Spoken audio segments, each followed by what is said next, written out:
Hello, good morning students. Today in 12th class mathematics we are continuing exercise 13.3. Exercise 13.3 में we had completed up to question number 9. आज की class अब हम लोग शुरू करें क्वेश्चन नंबर 10 से. क्वेश्चन नंबर 10 में देखो क्या दिया हुआ है. इसमें दिया suppose a girl throws a die. If she gets a 5 or a 6, she tosses a coin 3 times. Die throw किया और इसमें 5 और 6 अगर आ गया तो इसने क्या किया. Coin is toss. Coin toss 3 times. Coin tossed 3 times. और इसमें इफ शी गेट्स 1 2 3 4, अगर इसमें डाई को टॉस करने में 1 2 3 4 अगर मिला तो क्या किया. Coin tossed once. सिर्फ एक ही बार कॉइन को टॉस किया. अब क्या बोला है. Notes weather a head or a tail is obtained. If she obtained exactly one head, what is the probability. तो इवन अभी हम लोग इसमें अज्यूम कर ले रहे हैं 5 और 6, गेटिंग अ 5 और 6. और E2 अभी हम लोग अज्यूम कर ले रहे हैं गेटिंग 1 2 3 एंड 4. अब इसमें E1 एंड E2 जो है ये दोनों मिलाकर सैंपल स्पेस आ रहे हैं और आना चाहिए. तो P of E1 will be 2/6. P of E2 is 4/6. अब इसमें A is getting ahead. Getting ahead. अब हेड कैसी कंडीशंस में आना चाहिए. गेटिंग वन हेड, ऐसा कुछ बोला है इन्होंने. Getting exactly one head. Getting exactly one head. थोड़ा सा अच्छे समझना बच्चों इसको. अब इसमें probability of A bye E1 क्या रहेगा. Probability of getting exactly one head when it is known that the person has got 5 और 6. 5 या 6 आने पर एग्जैक्टली वन हेड आने के चांसेस क्या है. अब 5 और 6 अगर आ गया तो उसने कॉइन को 3 बार टॉस किया है ना. तो ये कितना आ जाएगा बच्चों. 3 बार टॉस करने में एग्जैक्टली वन हेड कैसे मिलेगा. H T T T H T और T T और H. और इसमें अगर आप देखो अगर 1 2 3 4 आ रहा है तो कॉइन को सिर्फ एक ही बार टॉस कर रहा है. 5 और 6 आ रहा है तो 3 बार टॉस कर रहा है. 3 बार टॉस करने में एक हेड इतने तरीके से मिल सकता है. So probability of getting exactly one head will be how much. 3/8. तो probability of A bye E1 का मतलब है क्या है. Probability of getting exactly one head when the person has got 5 और 6. Probability of A by E2, इसमें the probability of getting exactly one head when the person has got 1 2 3 4. Dice को roll करने पर 1 2 3 4 आ गया तो कॉइन को केवल एक ही बार टॉस किया. कॉइन को केवल एक ही बार टॉस किया तो हेड आने के चांसेस क्या रहेंगे 1/2. अब इसमें इन्होंने क्या बोला है. क्वेश्चन में क्या पूछा है. ये तो डेटा लिखा है. If she obtained exactly one head,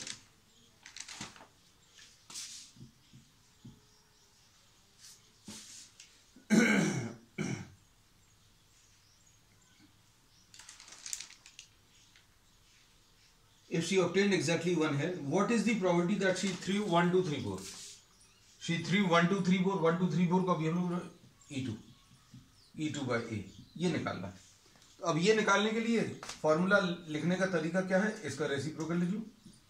A by E2 into probability of E2 upon A by E2 into probability of E2 A by E1 into probability of E1. अब ए बाई ई टू कितना आ जाएगा बच्चों?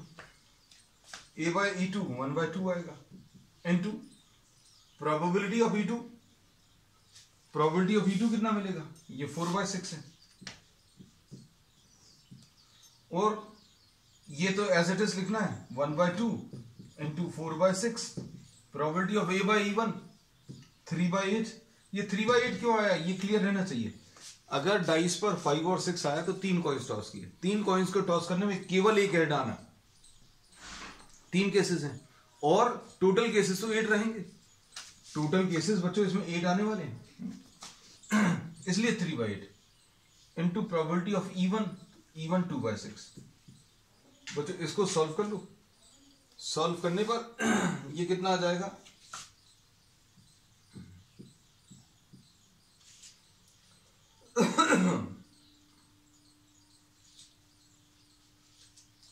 To two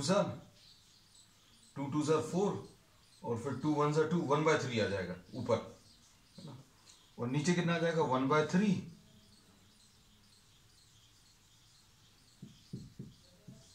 upon नीचे 1/3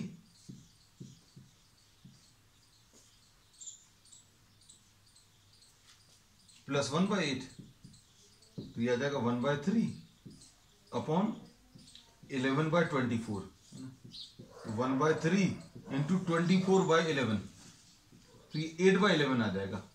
so this is the answer. Next question, question number 11। A manufacturer has 3 machines.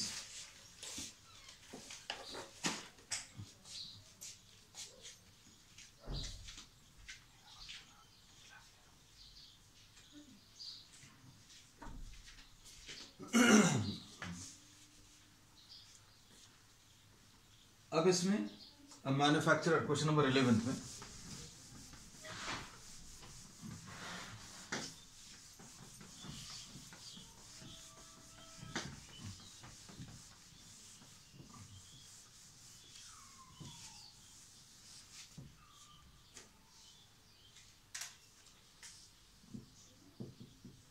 Question number 11.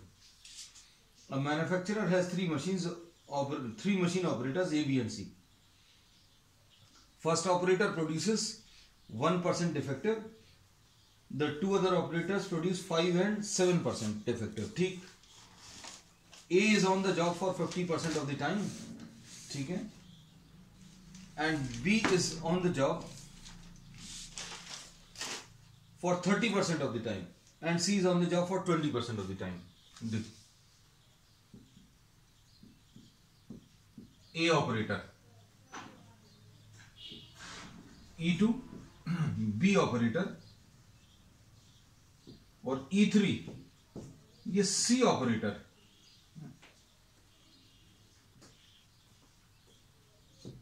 अब इसमें probability of E1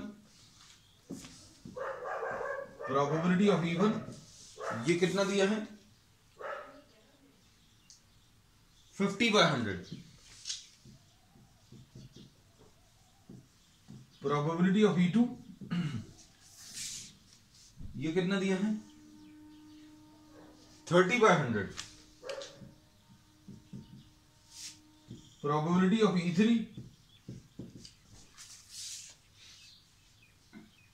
ये 20/100। अब A D अभी हम लोग नाम दे दे रहे हैं प्रोड्यूसिंग डिफेक्टिव। अब इसमें इन्होंने क्या बोला है, the first operator A produces,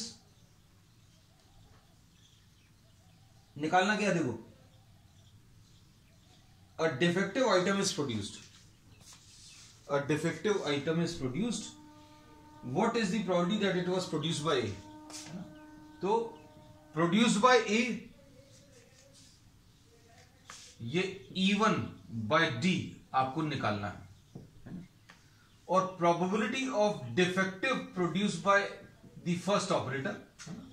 अगर आपको इसको लिखने में दिक्कत जाती है तो जरूरी नहीं है आप E1, E2, E3 लिखें, you can write this as A, B and C also.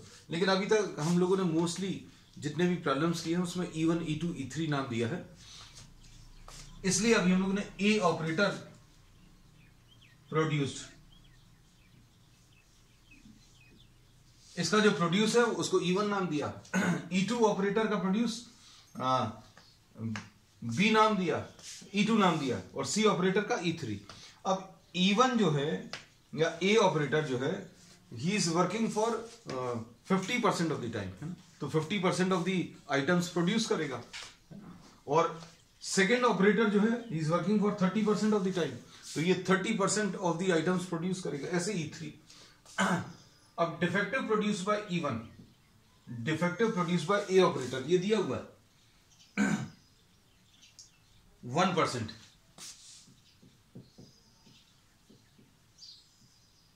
D by E2 ये भी दिया हुआ है, ये कितना है 5%,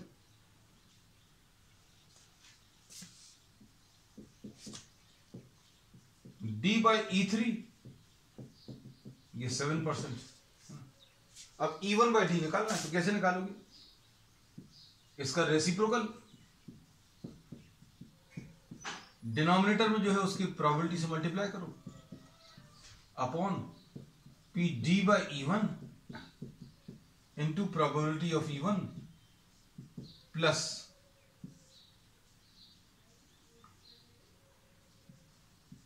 D by E2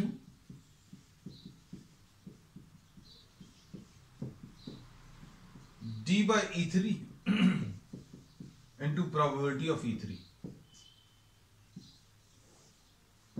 D by E1 कितना आएगा बच्चों, ये दिया हुआ 1/100 into probability of E1 50/100 upon 1/100 into 50/100 plus D by E2 ये 5/100 into probability of E2 30/100 plus D by E3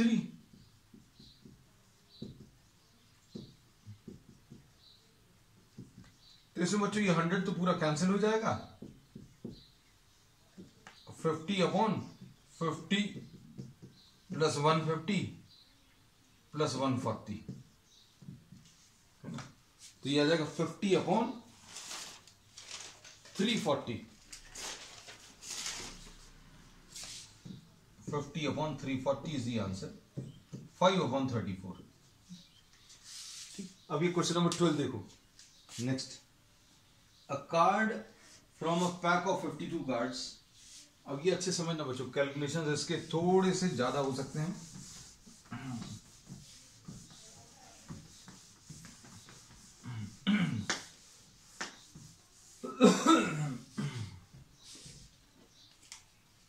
question number 12, a card from a pack of 52 card is lost, 1 card lost। ठीक, उसके बाद क्या बोला है, from the remaining cards 2 cards drawn from the remaining 51 cards। ठीक, अब इसमें इन्होंने क्या बोला है,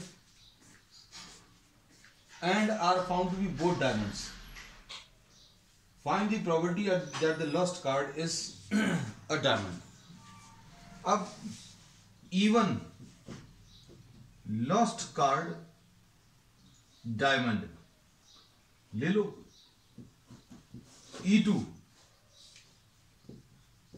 lost card not diamond, दो ही पॉसिबिलिटीज हैं बच्चों, जो कार्ड गिर गया है वो या तो डायमंड है या डायमंड नहीं है, ना, तो डायमंड आने के चांसेस क्या हैं, 13/52 यानी 1/4, प्रोबेबिलिटी ऑफ E2 ये 39/52 यानी 3/4, क्योंकि अगर डायमंड्स देखें तो 13 कार्ड्स हैं, अब डायमंड नहीं होने की प्रोबेबिलिटी 39/52, तो ये 3/4 आ गया। अब इसके बाद क्या पूछा है, A is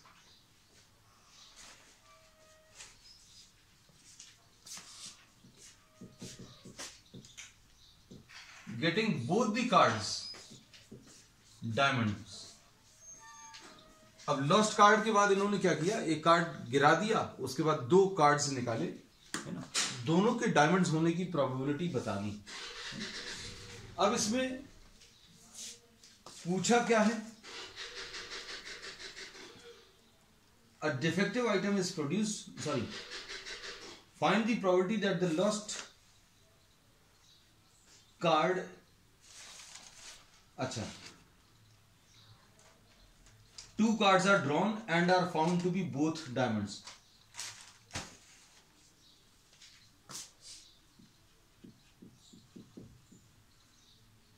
E1 by A बता रहा है.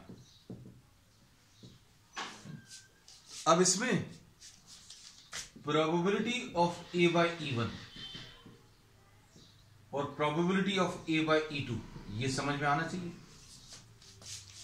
A by E1 का मतलब क्या है, दोनों कार्ड्स डायमंड के निकालने हैं, जबकि E1 जो गिरा हुआ कार्ड वो डायमंड का है. आपने जो कार्ड गिराया वो डायमंड का गिरा दिया.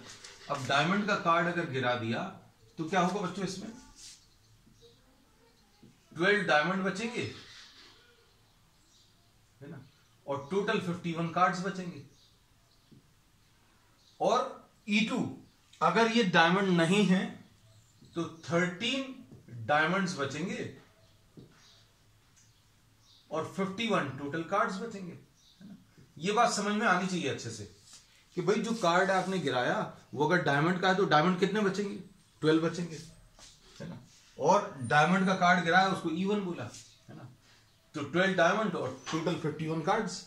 और गिरा हुआ कार्ड जो है नॉट डायमंड अगर है तो 13 डायमंड्स बचेंगे, क्योंकि जो गिरा हुआ कार्ड है वो डायमंड नहीं है. 13 के 13 पूरे इंटैक्ट है एंड 51 टोटल कार्ड्स हैं. अब ये कितना आ जाएगा, ये निकाल सकते हैं बच्चों आप. Probability of A by E1 ये आ जाएगा, कितना मिलेगा, 12C2 अपॉन 51C2, ऐसा कुछ आएगा. ठीक. और इसके बाद ये कितना आ जाएगा, 13C2 अपॉन 51C2. अब इसको क्या लिखेंगे बच्चों, फैक्टोरियल 12 अपॉन फैक्टोरियल 10, इन दोनों का डिफरेंस फैक्टोरियल 2.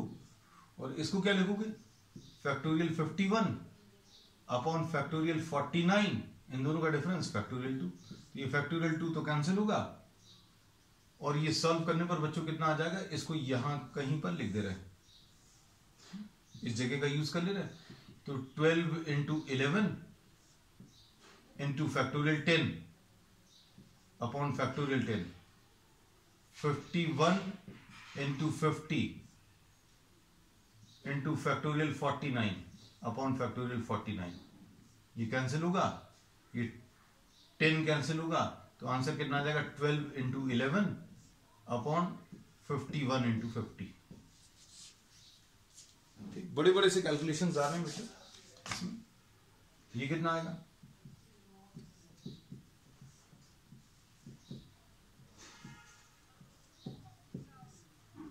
फैक्टोरियल 49 फैक्टोरियल 2, ये कैंसिल होगा. ये कितना आ जाएगा, 13 इंटू 12 इंटू फैक्टोरियल 11 कैंसिल होगा. ऐसे इधर 51 इंटू 50 इंटू फैक्टोरियल 49 कैंसिल हो जाएगा. चलो अब इतना ही काफी है, बाकी कैलकुलेशंस अभी हम लोग इसमें करेंगे. अब पूछा क्या है, इन्होंने पूछा है the lost card is diamond, find the probability that the lost card is diamond. Lost card is E1 by A पूछा है, तो ये कैसे मिलेगा, probability of A by E1 into probability of E1 upon probability of A by E1 into probability of E1 plus probability of A by E2 into probability of E2. अब क्या आ जाएगा बच्चों, A by E1. A by E1 ये निकाला हुआ है 12 into 11 upon 51 into 50 into 1/4 upon 12 into 11 upon 51 into 50 into 1/4 plus 13 into 12 upon 51 into 50 into probability of E2 3/4। अब क्या होगा बच्चों, देखो कैंसिल क्या क्या होगा, 51 50 पूरे में से कैंसिल होगा और 4 भी कैंसिल होगा, 51 50 और 4, 51 50 और 4, बस सारी चीजें बच्चों इसमें कैंसिल हो गई। अब बचेगा क्या, और कुछ भी कैंसिल हो रहा है, 3 भी कैंसिल हो रहा है, और कुछ कैंसिल हो रहा है, 4 से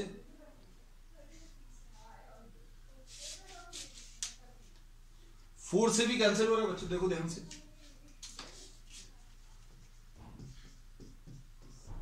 4 से कैंसिल होगा 3, ठीक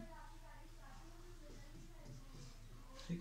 अब 4 से अगर इधर कैंसिल करेंगे तो बच्चों कितना आ जाएगा, 4 3 जार, तो ये आ जाएगा 13 इंटू 3 इंटू 3, है ना, ऐसा कुछ आ जाएगा।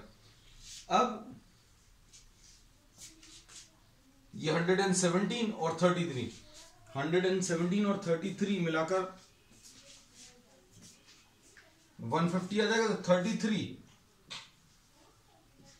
बाय 150 ऐसा कुछ मिलेगा, और ये सॉल्व करने पर 11/50 ऐसा कुछ आएगा, है ना। तो ये वाली कैलकुलेशंस थोड़े से बड़े हैं, बाकी प्रॉब्लम इजी। अब क्वेश्चन नंबर 13 देखो,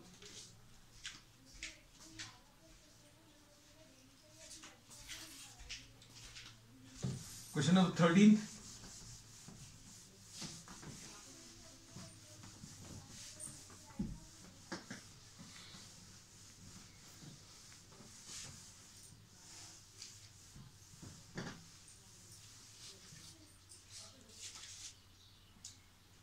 क्वेश्चन नंबर 13 में probability that A speaks the truth,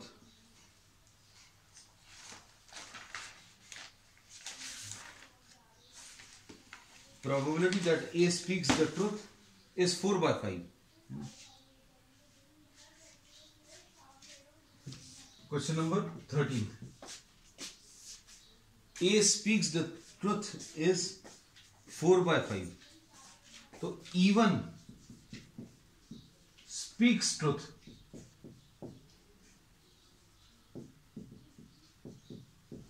ये 4/5। अब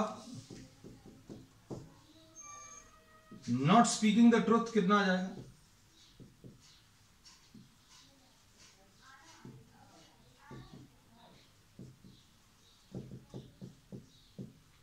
प्रोबेबिलिटी ऑफ E1, ये प्रोबेबिलिटी ऑफ E2,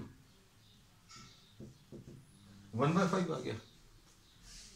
अब क्या पूछा है इन्होंने, अ coin is tossed and a head appears,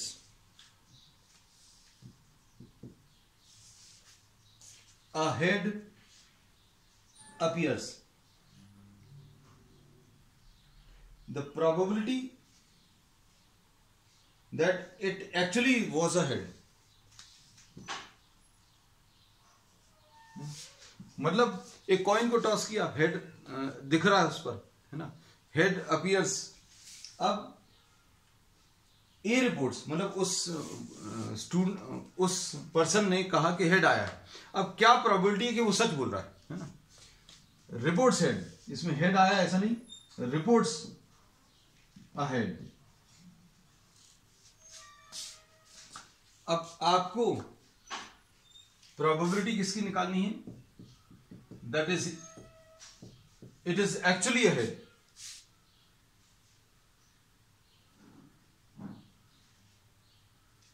अब देखो इसको कैसे करेंगे, probability of A by E1 into probability of E1, probability of A by E2, A by E1 into probability of E1 plus probability of A by E2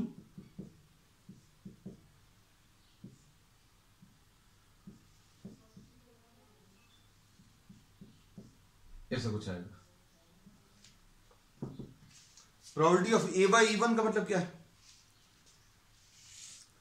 probability of A by E one, getting ahead when he is actually speaking the truth, है ना, जब वो सच बोल रहा है। भाई probability of even ये तो मालूम है, प्रोबेबिलिटी ऑफ इवन सच बोलने की। भाई किसी कॉइन को अगर आपने टॉस किया तो probability of reporting ahead when he speaking the truth ये 1/2 आएगा। भाई हेड ऐसा तो नहीं है कि अगर आप किसी कॉइन को टॉस कर रहे हो तो दो ही पॉसिबिलिटीज हैं, या तो हेड आएगा या टेल आएगा, है ना। अब इसमें सच बोल रहा है तो भी 1/2 आएगा, झूठ बोल रहा है तो भी 1/2। अगर हेड नहीं आया तो टेल आया होगा, और टेल अगर आया होगा तो उसकी भी प्रोबेबिलिटी 1/2 है ना। So probability of A by E2, E2 का मतलब क्या है? इसका मतलब है ही इज रिपोर्टिंग अहेड, जबकि वो झूठ बोल रहा है। झूठ बोल रहा मतलब टेल आया है। अब टेल आने की प्रोबेबिलिटी की वैल्यू कितनी है? 1/2। तो इनकी वैल्यूज रख लो। Probability of A by E1 1/2 into 4/5 plus A by E2 1/2 into probability of E2 1/5। तो ये ऊपर तो 4 आ जाएगा, ये 2 और 5 कैंसिल कर दो बच्चों पूरे में से। 4/4 + 1, है ना। तो ये सॉल्व करने पर 4/5 आ जाएगा। This is the answer. अब क्वेश्चन नंबर 14 देख लो, last question.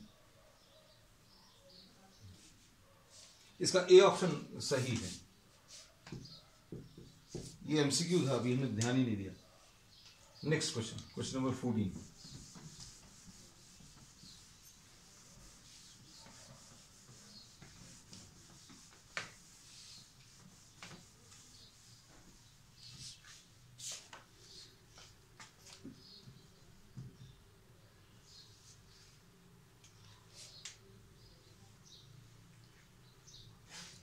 If A and B are two events such that A is a subset of B,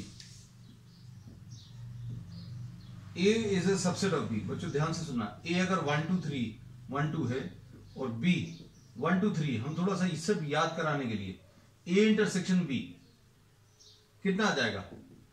1 2। इसमें देखो A is a subset of B, A is a part of B, तो A intersection B, if A is a subset of B तो A intersection B जो है A के बराबर आता है। बस ये चीज इसमें यूज होने वाली, इसलिए स्टार्टिंग में बता दी। ये सेट थ्योरी का कॉन्सेप्ट है। अब पहला वाला अगर आप देखो, ए ऑप्शन, ए ऑप्शन को अभी हम लोग वेरीफाई कर रहे हैं। P A by B will be probability of A intersection B upon probability of B, और ये सॉल्व करने पर कितना आ जाएगा? ए इंटरसेक्शन बी को अभी हम लोग क्या लिख देंगे? P A upon P B. तो मतलब ये ए ऑप्शन तो फॉल्स है। क्यों? क्योंकि इसमें इन्होंने probability of B upon probability of A दिया है, जबकि आर कितना रहा है? Probability of A upon probability of B. अब इसके बाद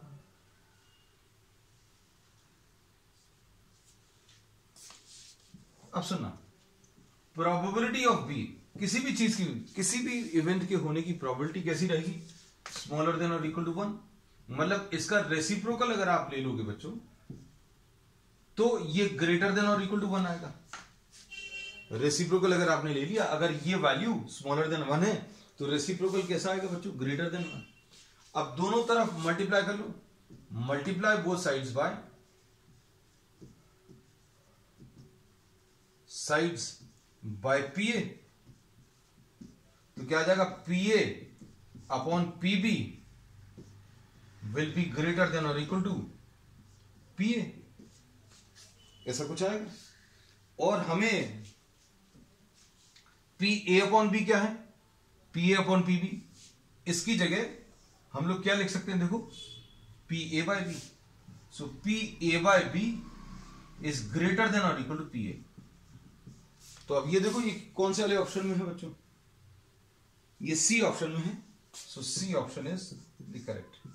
So this finishes exercise 13.3, and we will continue with some more extra problems based on this theorem on the next one. That's all for today.